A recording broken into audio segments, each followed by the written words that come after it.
Well, they called it the umbrella of death. Between December 1951 and February 1952, 3 planes crashed in Elizabeth, each a few weeks apart, killing a total of 119 people.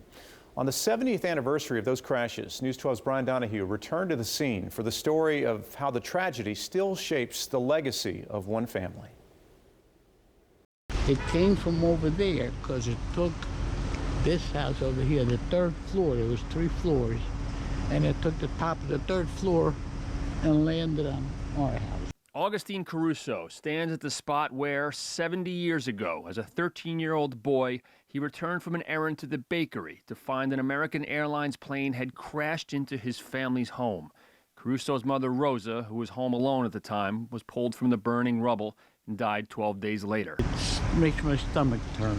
The January 23rd crash was the second of 3 separate plane crashes in Elizabeth over 9 weeks, whose legacy still ripples through hundreds of families.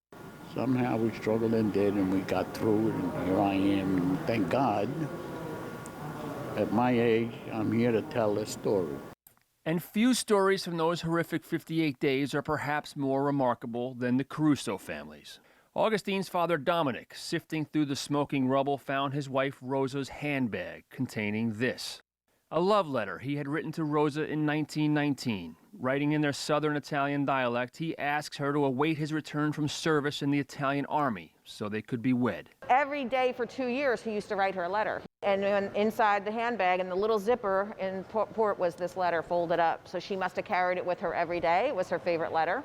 After Rosa's death, the heartbroken Dominic Caruso returned to his native Italy and later remarried. It wasn't until recently, as I'm starting this new company, that I really started kind of digging into the deeper meaning of the whole accident. Fast forward 7 decades. Rosa and Dominic's granddaughter, Maria Caruso Martin, inspired by her grandparents' story and the letter inside the handbag, started a line of designer bridal clutches called the Mrs. Clutch. They're made in Italy, of course. We heard it from the time we could talk and walk. So it was just something we kind of knew that happened to our family.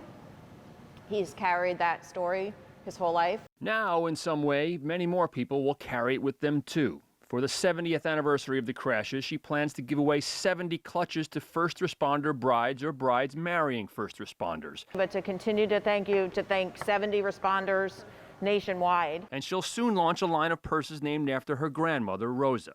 So on Friday, the Carusos came to Elizabeth Fire Department headquarters to share their story, to remember the first responders who came to those horrific scenes 70 years ago and honor the ones who still do the same today, and to keep alive this remarkable family story, a story of tragedy, but also of a love that far outlasts it. I lived it.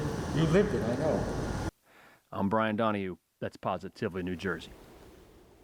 What an amazing story that is. First responders or their betrothed who are interested in the giveaway can register at the mrsclutch.com.